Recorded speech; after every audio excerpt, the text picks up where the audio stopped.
Hello guys, welcome back to my channel. So guys, आज मैं आपके लिए लेके आया हूं लवली रनर के एपिसोड 8 की एक्सप्लेनेशन। तो एपिसोड के स्टार्टिंग में दिखाया जाता है कि सुंजी ना उसी जगह पे जाता है जहाँ की इन दोनों ने ना मिलके एक टाइम कैप्सूल गाड़ा हुआ था। लेकिन वो यहाँ पे आके देखता है कि यहाँ पे ना असल में कंस्ट्रक्शन होने वाला था, इसलिए वो ना खुद ही वहाँ से वो टाइम कैप्सूल निकाल के ना उसे अपने साथ अपने घर पे लेके गया था। पर वो ना घर जाने के पहले हांड्री रिवर पे वेट भी करता है शायद इमसोल के आने का, क्योंकि उसे लग रहा था कि शायद वो आएगी। पर उसके बाद ना वो वहाँ से घर चला गया था और उसे ओपन करके ना उसके अंदर का मैसेज भी पढ़ता है जो कि इमसोल ने लिखा हुआ था। उसमें लिखा हुआ था कि टाइम तो गुजर गया है और तुम अगर ये पढ़ रहे हो इसका मतलब कि तुम अभी भी जिंदा हो, और मैं ना इस चीज के लिए काफी ज्यादा थैंकफुल हूँ। तो यही से सीन शिफ्ट होकर हमें पे लास्ट एपिसोड के कुछ सीन दिखाया जाता है जहाँ की इमसोल ना सिंजे के कॉन्सर्ट में आई थी, लेकिन उसके पास टिकट नहीं थी इसलिए वो अंदर नहीं जा पाई थी। इस वजह से वो ना वहीं पे बाहर रुक के उसका सॉन्ग सुन रही थी। और वही इधर यहाँ पे सुंजे को ना जब यहाँ पे इमसोल का फ्लावर वाला बुके मिलता है और वो देखता है कि यहाँ पे उसका नाम लिखा हुआ था। ये देख के वो ना अपने मैनेजर से जाके पूछता है कि क्या ये इमसोल ने दिया है, कहाँ है वो इस वक्त। वो भी बता रहा था कि हाँ उसने मुझे तुम्हें देने के लिए तो कहा था। वो कह रही थी कि तुम मेरा दाम देखते ही ना पहचान जाओगे। तो फिर एप्सोल कह रहा है कि चलो जल्दी से हमें कहीं जाना है, जल्दी से गाड़ी निकालो। और वो सीधे ही ना असल में उसी ब्रिज पे चला गया था। और वही इधर दिखाया जाता है कि यहाँ पे इमसोल ना पहले से ही सुंजे का वही वेट कर रही थी और ये ना लास्ट एपिसोड का सीन था। और वही यहाँ पे इमसोल को देखते ही ना सुंजे पहचान गया था। और वही यहाँ पे इमसोल सोच रहे थे कि कहीं इसके साथ कोई बुरा ना हो जाए, इसलिए वो ना उसके साथ आज रात भर रुकना चाहती थी और कह रही थी कि क्या आज रात हम दोनों साथ में रुक सकते हैं। तो इस वजह से यहाँ पे सुंजे ना अपने मैनेजर को कह देता है कि आज ना मैं आफ्टर पार्टी अटेंड नहीं कर पाऊंगा, तुम जाओ, मैं इसके साथ ना कहीं और जा रहा हूँ। और वो ना यहाँ पे इमसोल को लेके एक होटल में चला गया था। पर यहाँ पे इमसोल ना वहाँ जाते हुए तो काफी ज्यादा शर्मा रही थी और कह रही थी कि तुम कुछ गलत मत समझना, मैं ऐसे वैसे लड़की नहीं हूँ, इसलिए हम ना होटल नहीं जाएंगे। तो यहाँ पे फिर ना वो डिसाइड करते हैं कि चलो कोई बात नहीं, हम बार में चलते हैं। तो ये जब यहाँ पे बार में आ गए थे ना तो कोई ना उनकी फोटो निकाल के अपलोड कर देता है। तो तभी यहाँ पे ना उसे उसके मैनेजर का कॉल आता है और कह रहा था कि तुम कहाँ गए हो, क्या तुम किसी लड़के के साथ हो, तुम्हारी फोटोज ना सोशल मीडिया पे काफी ज्यादा वायरल हो रही है, जल्दी से वहां से निकलो वरना मीडिया वाले वहां पे आ जाएंगे। इस वजह से यहाँ पे ये दोनों ना छुपते छुपाते उस जगह की कार पार्किंग से बाहर निकल कोशिश कर रहे थे। तो फिर ना यहाँ पे सुंजे उसे लेके घर जाने लगता है। यहाँ पे इमसोल ना कार ड्राइव करने वाली थी, पर यहाँ पे सुंजे तो डर रहा था, उसे लग रहा था कि शायद इसे ड्राइविंग नहीं आती। पर यहाँ पे इमसोल ना काफी अच्छे से गाड़ी चलाती है और कह रही थी कि देखो मुझे ना अच्छे से ड्राइविंग आती। पर यहाँ पे वहां जाने के बाद ना इमसोल तो वॉशरूम का बहाना बना के जल्दी से घर के अंदर घुस जाती है ताकि उसे ना घर ना जाना पड़े, क्योंकि वो ना आज की रात बस उसके साथ रुकना चाहती थी, उसके मन की तसल्ली के लिए कि कहीं सुंजे को आज कुछ हो ना जाए। लेकिन यहाँ पे सुंजे जब घर के अंदर आता है तो वो देखता है कि यहाँ पे एक लड़की के ना कटआउट रखा हुआ था जो कि उसके दोस्त का था। तो ये देख के ना वो काफी ज्यादा एम्बैरेस हो गया था और वो ना जल्दी से जाके उसे अपने बेड में छुपा देता है। और वही इधर यहाँ पे इमसोल को ना उसके मॉम का कॉल आता है जो कि उसे बता रही थी कि मैं आज रात घर नहीं आने वाली, मैं ना आज रात अपने दोस्त के साथ रुकने वाली हूँ। तो यार उसके मॉम कह रहे थे वो दोस्त कोई लड़की है ना,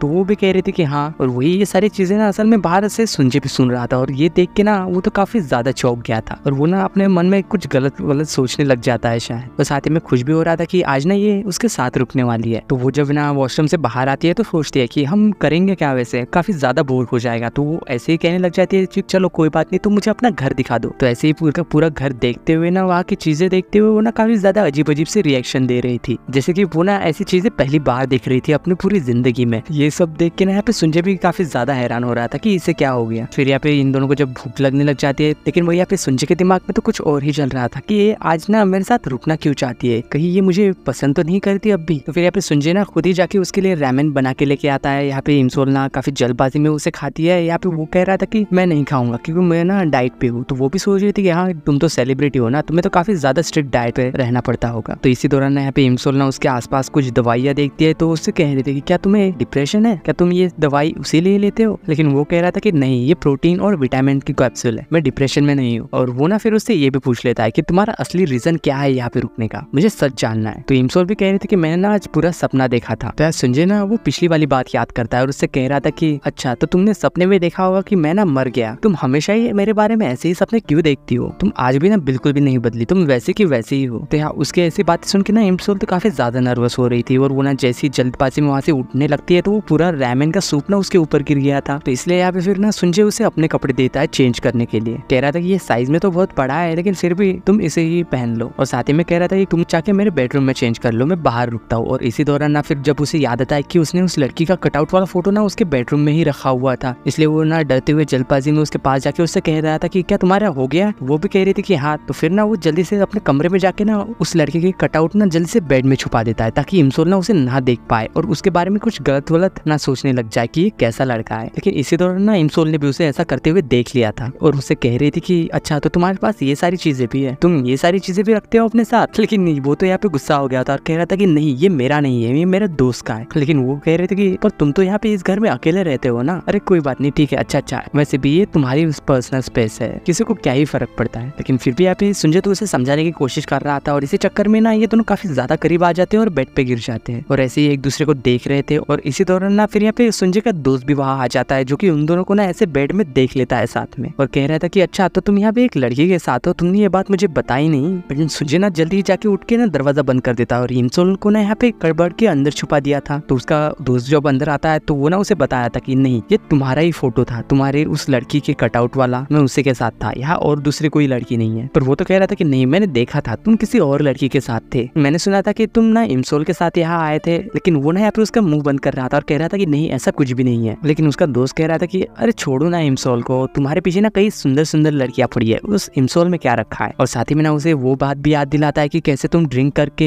ड्रंक हो जाते होते और हमेशा ही इमसोल करते रहते थे। तो यही सारी उसकी बातें ना इमसोल ने भी सुन ली थी। तो यहाँ गुस्से में ना फिर सुंजी ना उसे ले जाके बाथटब में पटक देता और कह रहा था कि यहाँ से बाहर मत निकलना जब तक कि तुम अच्छे से नहा नहीं लेते। लेकिन जब तक वो यहाँ पे अपने कमरे में वापस आता है तो यहाँ पे वो देखता है कि इमसोल ने ना वो टाइम कैप्सूल खोल लिया था और उसने ना वो लेटर देख लिया था। तो यहाँ सुंजी फिर उससे कह रहा था कि हाँ मैं वहाँ गया था इस टाइम कैप्सूल को निकालने के लिए, माना कि मैंने तुमसे पहले झूठ कहा था कि मैं वहाँ नहीं गया, लेकिन ये टाइम कैप्सूल मैंने ही लाया है। तो फिर वही बात में ना यहाँ वो उसे घर छोड़ने भी जा रहा था। फिर घर आने के बाद ना इमसोल जब अपने घर की ओर जा रही थी तो यार इसी दौरान ना इमसोल भी फिर उससे कह ही देती है कि हाँ मैं भी तुम्हें पसंद करती हूँ, लेकिन उस टाइम ना मेरे पास कोई ऑप्शन नहीं था, इसलिए मुझे तुमसे दूर होना पड़ा और मैंने भी ना इन सारे सालों में ना तुम्हें काफी ज्यादा मिस किया। लेकिन फिर भी वो उससे कह रहे थे कि तुम्हें जल्दी यहाँ से जाना चाहिए वरना कोई तुम्हें देख लेगा ऐसे। ये सब कह के ना वो अपने घर की तरफ जाने लगती है। तो भला ये सारी चीजें सुनने के बाद सुंजी वहां से घर कैसे जाता, वो यहाँ पे कार की ओर ना जाके उसके घर की ओर चला गया था उसका पीछा करते हुए। और जैसे ही यहाँ पे इमसोल ना अपने घर में जाने ही वाली थी तभी यहाँ पे सुंजी आके उसे रोक लेता है और घर के अंदर चला गया था और उससे कह रहा था कि क्या सच में तुम मुझे अभी भी पसंद करती हो। तो इमसोल कह रही थी कि हाँ, वो भी कह रहा था कि क्या सच में तुमने मुझे इतने सालों में इतना ज्यादा मिस किया। तो वो कह रहे थे कि हाँ मैंने तुम्हें काफी ज्यादा मिस किया। और वो ना फिर यहाँ पे सीधे एक दूसरे को किस करने लग जाते हैं और ऐसे ही ना काफी देर तक चालू रहता है। लेकिन वही यहाँ पे थोड़ी देर बाद ना उसके घर के बाहर एक रिपेयर वाला आ गया था जिसे कि इमसोल ने बुलाया था। वो यहाँ पे कह रहा था कि अभी गेट खोलो वरना मैं बाद में नहीं आऊंगा क्योंकि मेरे पास ना बाद में टाइम नहीं है। तो इस वजह से ना फिर यहाँ पे इमसोल को गेट खोलना ही पड़ता है और यहाँ पे इमसोल ना सुंजी के ऊपर एक कपड़ा डाल के ना उसे वहां से भेज देती है, ये कहकर कि ये मेरा कजन है, मुझसे मिलने आया था। तो वो भी कह रहा था कि मैंने तो तुम्हारे कभी किसी बड़े भाई को नहीं देखा। तो वो कह रही थी कि यार नहीं ये वही है, इसने ना प्लास्टिक सर्जरी करवा रखी है इसलिए इसका मुंह ना थोड़ा सूज गया है। ये सब कह के ना वो उसे वहां से भगा देती है। तो यहाँ सुंजी के जाने के बाद ना हमें फिर उसे आदमी को दिखाया जाता है जिसने कि पहले इमसोल को किडनैप किया था, जो कि यहाँ पे छुटके से ना इमसोल के ऊपर नजर रखे हुए था। फिर वही बाद में दिखाया जाता है कि इमसोल ने यहाँ पे उसके दोस्त यूनजी से मिलने आई थी क्योंकि वो ना डिवोर्स की बातें कर रहे थे। लेकिन यहाँ पे यूनजी ना डिवोर्स नहीं लेना चाहती थी, वो तो बस यहाँ पे इमसोल के भाई को डरा रही थी थोड़ा सा। तो यार इमसोल भी कह रही थी कि अगर तुम्हें डिवोर्स ही करना था तो तुम दोनों ने फिर शादी ही क्यों की। लेकिन यहाँ पे उसकी दोस्त तो कह रही थी कि नहीं, अगर मुझे दोबारा भी मौका मिले ना तो फिर भी मैं तुम्हारे भाई से ही शादी करूंगी, क्योंकि अगर मैं उससे शादी नहीं करती तो मुझे इतने प्यारे प्यारे बच्चे कैसे होते। फिर वही जब बाद में दिखाया जाता है कि यहाँ पे इमसोल और सुंजी ना दोनों ही अपने अपने काम में काफी ज्यादा बिजी थे और काफी ज्यादा खुश भी थे और साथ ही में ना ये दोनों प्लान भी बनाते हैं आज रात मिलने का। लेकिन इमसोल को कुछ देर बाद याद आता है कि उसने तो उसकी गाड़ी को सुंजी के घर के पास ही छोड़ दिया था जब वो लास्ट टाइम उसके यहाँ पे गई थी, इसलिए वो ना अपनी गाड़ी लेने के लिए उसके घर की ओर जा रही थी। तो फिर ना जब वो यहाँ पे अपनी गाड़ी लेके वहां से जाने वाली थी तभी यहाँ पे उसे लगता है कि कोई ना उसका पीछा कर रहा है। इस वजह से ना वो काफी ज्यादा घबरा गई थी और तभी हमें यहाँ पे ना उसी टैक्सी ड्राइवर को दिखाया जाता है। लेकिन यहाँ पे असल में वो सिक्योरिटी गार्ड ना दौड़ते हुए उस लड़की का पीछा कर रहा था, उस स्टॉकर वाली लड़की का। तो यहाँ पे इमसोल भी ना उस लड़की के पीछे चली जाती है उसे पकड़ने के लिए और पकड़ भी लिया था फिर उसे। लेकिन उसे फिर पता चलता है कि ये तो काफी छोटी है, इसकी उम्र तो सिर्फ 14 साल है। इस वजह से वो ना फिर यहाँ पे उसे बाहर खाने के लिए भी लेके जाती है क्योंकि वो ना काफी ज्यादा भूखी थी। और साथ ही में उसे ये भी पता चलता है कि यहाँ पे वो ना काफी दूर से आई थी सिर्फ सुंजी से मिलने के लिए और काफी दिन भी हो गए थे। तो यहाँ पे इमसोल ना उसे समझा रहे थे कि देखो ये सब करना ना सही नहीं है, तुम्हें ना घर जाना चाहिए, तुम यही रुको, मैं अभी बिल पेमेंट करके आए। तो वो जब यहाँ से उठ के जाती है ना तभी यहाँ पे न्यूज चलने लग जाती है कि सुंजी पे ना किसी ने चाकू से अटैक किया था होटल रूम में, तो उसे ना अभी हॉस्पिटल ले जाया जा रहा है। और ये न्यूज ना असल में इमसोल ने भी सुन ली थी और ये आदमी और कोई नहीं उसे मारने वाला बल्कि वही टैक्सी ड्राइवर था और जिसने इमसोल को किडनैप भी किया था। तो ये न्यूज सुन के ना इमसोल तो काफी ज्यादा टूट गई थी, उसे तो समझ में नहीं आ रहा था कि ये सब हुआ कैसे और क्यों हुआ। और इसी सीन के साथ लवली रनर के एपिसोड 8 की एंडिंग होती है।